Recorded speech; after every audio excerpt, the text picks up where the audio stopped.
Hello banjo lovers, welcome back to my channel.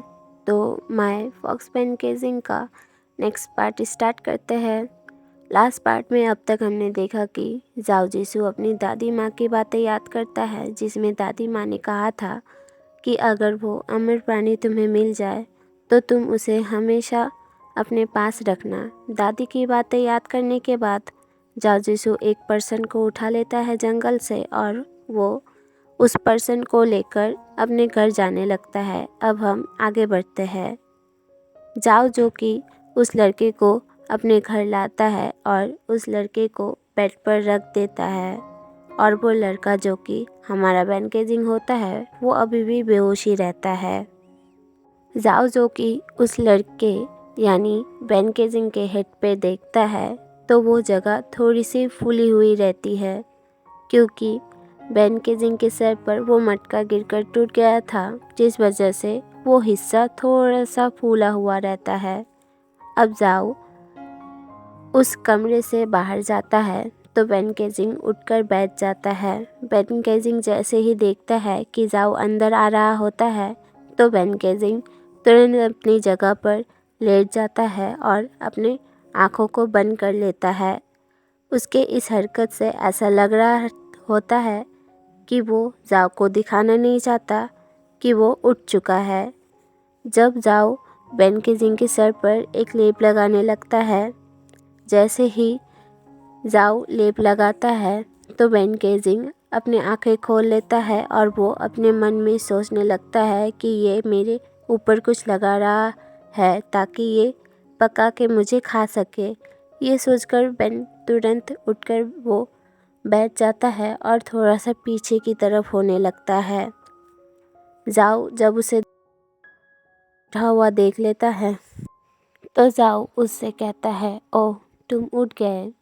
जाओ देखता है कि बहन उससे डर कर पीछे की तरफ हो रहा होता है तो जाओ अपने जगह पर अच्छे से बैठ जाता है और अपने बालों को अपने कान के पीछे करता है। जाओ इस वक्त अपने आप को अट्रैक्टिव दिखाने की कोशिश कर रहा होता है बेन के सामने, और बेन उसे ऐसे ही घूरे जा रहा था क्योंकि उसे कुछ समझ नहीं आ रहा होता है।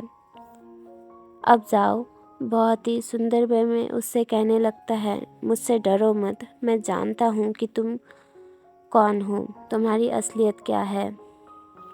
तुम एक दुर्लभ अमर प्राणी हो, है ना। ये सुनकर बेन थोड़ा सा चौंक जाता है और जाओ आगे कहने लगता है, मैं जाओ जीसू हूँ, 20 साल का। मैं एक साधारण सा राइस वाइन मेकर हूँ और साथ में थोड़ी बहुत खेती बाड़ी भी करता हूँ, जो कि इस माउंटेन में रहता है अकेले। मैंने तुम्हारी प्रजाति के बारे में सुना है और मैं बहुत ही लंबे समय से तुम पर इंटरेस्टेड हूँ। मैं बहुत ही खुश हूँ आखिरकार तुम सामने आए। बैंकेजिंग सोचने लगता है, क्या इसने मुझे पहले भी देखा है। अब अचानक से जाओ बेन के थोड़ा सा नज़दीक जाकर कहता है, मैं बस तुमसे पूछना चाहता था, क्या तुम्हारी ऑलरेडी खुद की फैमिली है। बैंकेजिंग को जाओ की इस हरकत की वजह से थोड़ा सा डर लगता है, जिस वजह से उसके पास जो चादर था वो उससे खुद को कवर कर लेता है।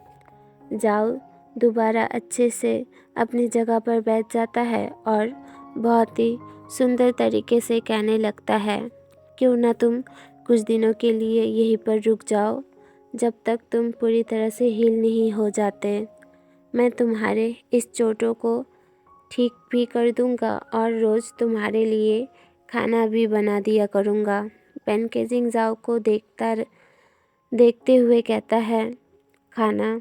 और वो अपने मन में सोचने लगता है कि वो जब भी जाओ को दूर से देखता था तो जाओ उससे गुस्सैल, डरावना और खूंखार लगता था, जो कि हमेशा उस पर चिल्लाया करता था और कहा करता था, तुम बास्टर्ड, मेरे कैबेज चुराने वाले, मैं तुम्हें छोड़ूंगा नहीं, तुम्हें पका के खा जाऊंगा। और आज जब वो उसे क्लोजली देखता है तो उसे जाओ बहुत ही अच्छा और फ्रेंडली टाइप का लगता है। और फिर वो दोबारा सोचता है, चाहे जो हो मुझे यहाँ से निकलना होगा। कल शाम होने से पहले मुझे अपने घर पहुँचना होगा। अब जाओ जिसू कहता है, लगता है कि तुम अब बहुत थके हुए हो, क्यों ना तुम अच्छे से आराम करो। मैं दूसरे कमरे में जाकर रहता हूँ। तुम अच्छे से आराम करो, अब हम मॉर्निंग को मिलते हैं। ऐसा कहकर जाओ कमरे से बाहर निकलता है और बाहर से दरवाज़ा बंद करते हुए कहता है, good night and sweet dreams mister Tiger. बेन केजिंग जो दरवाजे की तरफ देख रहा था और वो जाओ की बातें सुनकर कहता है, क्या टाइगर? और उसे कुछ समझ नहीं आता। अब हमें जाओ की तरफ दिखाया जाता है जो दूसरे कमरे में खड़ा रहता है दरवाजे के पास, और वो मन में सोचने लगता है, मैंने उसे देखा था उस रात को मूनलाइट के नीचे, वो बहुत अट्रैक्टिव दिख रहा था। ये वही ब्लैक टाइगर है। जब मैं उस रात को माउंटेन गॉड के पास प्रे करने के लिए गया था तो मैंने उस टाइगर को दूर से ही ऊंचे माउंटेन में एक पेड़ के नीचे बैठा हुआ देखा था। उस वक्त फायर क्रैक्स हो रहा था और वो टाइगर जो उस रोशनी में बहुत ही विशाल और उसके आँखें जो बहुत चमक रही थी। फिर जाओ कहता है, अब मुझे रोज़ माउंटेन गॉड के पास नहीं जाना होगा और ना ही उन्हें कुछ भी देना पड़ेगा, पर हाँ, मुझे उसे अच्छे से सेड्यूस करना होगा ताकि वो मेरे साथ हमेशा रह सके। ऐसा कहकर जाओ जिसू एक ईवल सा स्माइल करता है और फिर बेड पर जाके सो जाता है। हमें कुछ समय बाद दिखाया जाता है आधे रात के वक्त बेन केजिंग जो जग चुका था और हमें दिखाया जाता है उसके फॉक्स वाले कान जो सर के ऊपर बाहर निकल आए थे, और वो उठकर बैठ जाता है और वो मन में कहता है, अब मुझे जाना होगा। पर फिर वो बेड पर टच करने लगता है तो उसे बहुत वार्म फील होता है और वो वापस बेड पर लेट जाता है और खुद से कहने लगता है, बेन केजिंग क्यों ना यहाँ से जाने से पहले कुछ देर और आराम कर लिया जाए। हम 1 मिनट बाद देखते हैं बेन केजिंग जो बहुत ही गहरी नींद में सो चुका था। अब हमें नेक्स्ट मॉर्निंग का सीन दिखाया जाता है। बेन जो कि सो रहा था तो उसके ऊपर सूरज की रोशनी पड़ती है तो वो बहुत शाइन कर रहा था। साथ में उसके फॉक्स वाले कान भी निकल आए थे। वो अपनी आंखें खोलता है तो उसे जाओ का आवाज़ सुनाई देता है जो कह रहा था, ब्रेकफास्ट तैयार है। तो बेन केजिंग उठकर बैठ जाता है और अपने कानों को खींचने लगता है। वो जैसे ही जाओ की आवाज़ सुनता है जो कह रहा था, मैं अंदर आ रहा हूँ, तो वो तुरंत अपने कानों को छुपा लेता है और जाओ जो अंदर आ जाता है और वो अपने साथ काफ़ी सारे डिशेस बना कर लाता है जो सारे वेजिटेरियन होते हैं। हमारा बेन केजिंग जो कि उन डिशेस की तरफ देखे ही जा रहा था तो हमारा जाओ जिसू कहने लगता है, माफ़ करना पर मेरे घर पे बस ये साग सब्जियाँ और कैबेज थे तो मैंने इन्हीं से तुम्हारे लिए ये डिशेस बनाई है। आशा करता हूँ तुम्हें कोई दिक्कत नहीं हो इन्हें खाने में। बेन केजिंग जो अब बिल्कुल भी लेट नहीं करता और अपना बाउल उठा के वो खाने लगता है। जैसे ही वो खाने का पहला बाइट लेता है तो उसके वो फॉक्स वाले कान फिर से बाहर निकल आए होते हैं और जाओ जब ये देखता है तो वो अपने कानों को रफ करने लगता है। जब वो वापस देखता है तो तब तक बेन केजिंग ने अपने कानों को अंदर कर लिया होता है और जाओ मन में कहने लगता है, शायद मैंने फॉक्स के कानों को इमेजिन किया था। और फिर वो भी अपना बाउल उठाता है और खाना खाने लगता है।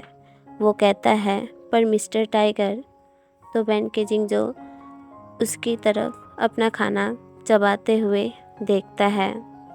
तो जाओ कहता है कि तुम्हें कैसे मीट पसंद है। ये सुनकर बेन केजिंग खाना बंद कर देता है और वो भी कहता है मीट। तो जाओ कहता है हाँ, मुझे मिस्टर टाइगर के लिए मीट प्रिपेयर करके तो रखना ही होगा, है ना। फिर जाओ थोड़ा शर्माते हुए कहता है मुझ में उतनी काबिलियत तो नहीं है कि मैं कुछ हंटिंग कर सकूं, तो मुझे मार्केट जाना पड़ेगा ताकि मैं वहाँ से मीट खरीद सकूं। अपने जाओ ने ना इस बात को कुछ इस तरह से कहा होता है ताकि बेन उस पर ज़्यादा ध्यान दे। और सच में बेन केजिंग जाओ को गौर से देखे जा रहा होता है। बेन केजिंग की नज़रों में ना अपना जाओ बहुत ही स्वीट दिख रहा होता है। बेन केजिंग अब जाओ को बताने वाला था कि वो टाइगर नहीं है, पर जाओ उससे पहले ही कहता है क्यों ना हम मेरे कैबेज के खेत में एक जाल बिछाए और उस जंगली जानवर को पकड़े जो मेरे खेत को हमेशा बर्बाद कर देता है, और फिर तुम उसका मीट खा लेना। क्या ख्याल है तुम्हारा। ऐसा कहकर जाओ एक बड़ी सी स्माइल करता है और अपने बेन केजिंग को ये सुनकर इतना ज़्यादा वो डर जाता है कि वो जिस चम्मच से खाना खा रहा था वो उसके हाथ से नीचे गिर जाता है। और यहीं पर ही हमारा आज का ये पार्ट ख़त्म होता है। मैं ना गाइस आप लोगों को इस स्टोरी में बेन केजिंग के बारे में कहना चाहूँगी। जो हमारा बेन केजिंग होता है वो फॉक्स तो है, पर उसे किसी की जान लेकर अपना पेट भरना ये उसे बिल्कुल भी अच्छा नहीं लगता, जिस वजह से वो कैबेज, साग सब्जियाँ और फल फ्रूट खाता है और उसे मीट खाना बिल्कुल भी अच्छा नहीं लगता। तो आई होप आप लोगों को अपना बेन केजिंग समझ में आ गया होगा। अगर आज का पार्ट भी आप लोगों को अच्छा लगा हो तो मुझे लाइक, शेयर और कमेंट करना ना भूलें और मुझे सब्सक्राइब कर लीजिए ताकि आप इसके आने वाले पार्ट्स के साथ बने रहें। Okay, tata, bye bye.